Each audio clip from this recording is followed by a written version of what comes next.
Oh, landmines and jellyfish. Welcome back to Knives, I guess, and it's not technically illegal to throw rocks at applesauce. Do with that information what you will. But TEMUGEDDON is upon us, and it is episode 5 of the Temu edition of the Superbudget Showdown. And of course, this is my personal quest to find the best knife I can for 15 bucks or less. This time it's all from Temu.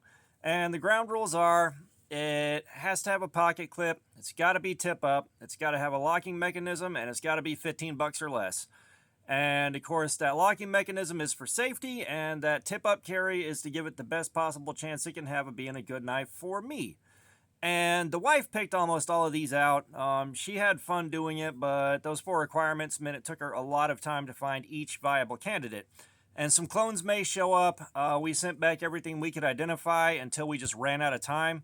So if clones show up, I apologize. I did what I could. Now, all that out of the way, we are going in on this little guy right here.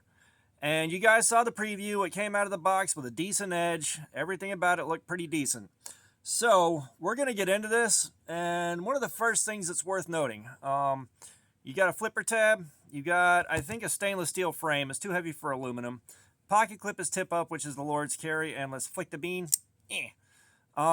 First thing worth noting, somehow this thing worked its way out of my waistband. I was wearing a belt and this thing was getting pressed in and it should have been extra secure. However, it worked its way out and fell and dropped tip down, and instead of chipping out, the blade bent.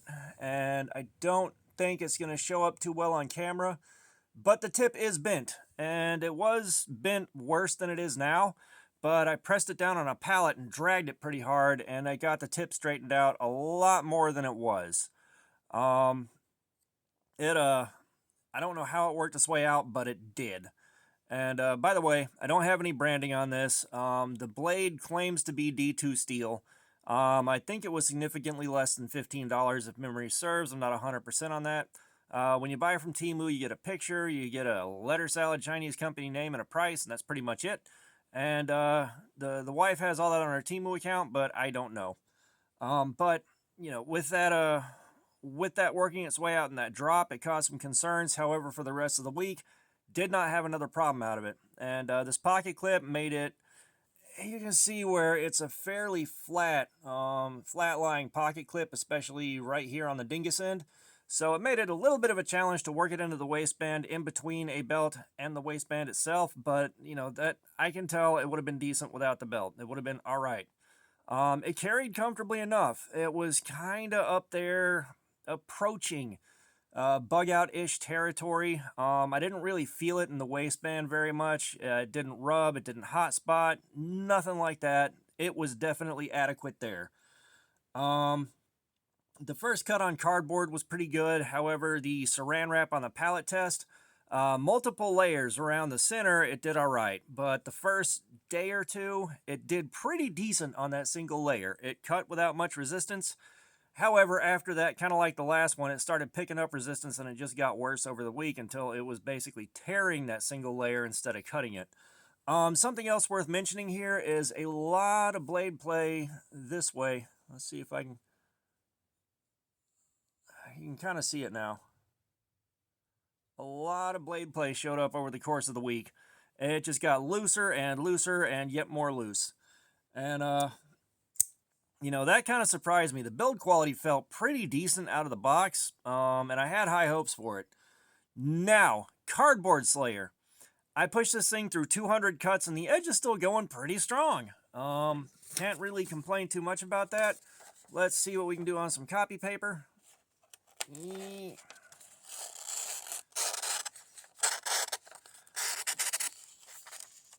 Now, the cut's gotten a lot louder, and it definitely tries to hang up quite a bit, but it took a lot of cardboard and just kind of shrugged it off. Like, I could probably yet again strop this back into pretty decent shape. It no longer shaves. I attempted that, and it barely flakes off dead skin. So it's not shaving anymore. It has taken some edge damage from doing all the cardboard. But I'm kind of coming to expect that because all of these, except for this one, have been doing pretty good. However, the biggest thing was after about the first 5 or 10 cuts, I started getting really bad hot spots right here and back in here. and it was bad enough that it feels like I may pick up a bit of a blister off of this. I really put the work in on that, and just after 200 cuts, I couldn't take it anymore. This hurt too much, and 200 cuts is enough to say the edge held up. And with the tip bending as much as it did off that drop, I really didn't expect it to do that much. However, you've got some reasonably thin blade stock, and it's just about a full flat grind. The grind goes all the way up to here. So, it's got a good foundation for being a good slicer, and that's probably a big part of what helped it and took some of the pressure off the edge, especially, farther up here, just kind of pushing the cardboard open enough for the edge to cut fairly easily. This was also something that required some really good edge alignment to get a clean cut on the cardboard. If your edge alignment started getting a little bit off, it hung up and you had to force it through instead of letting it glide through. So, the edge is okay. It was okay out of the box, definitely serviceable. You could carry this and be all right with it. However, you'd have to tighten up the pivot and do some pretty regular maintenance on it, it feels like. So, it's not something that I'm mad at, and the lock on the line or on the frame is easy enough to manipulate that that's not a problem either. Let's flick the beam one more time. This is something that I'm definitely not mad at so much. However, the hot spotting off of Cardboard Slayer is a pretty big knock on it, and the blade play showing up after a couple of days is also a pretty big knock on it.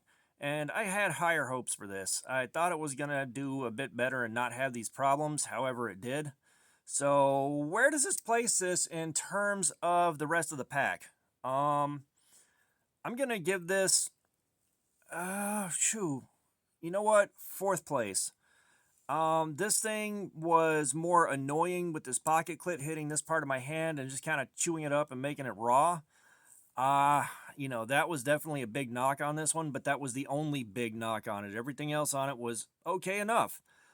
This one right here, that hot spotting, the pivot loosening up, and that tip just bending instead of chipping when it got dropped, those are what's knocking it down to 4th place behind this one. And it was still adequate. I could carry this for a few days, and I did, and be all right. I can't tell you how much I missed my nicer stuff while I was doing this.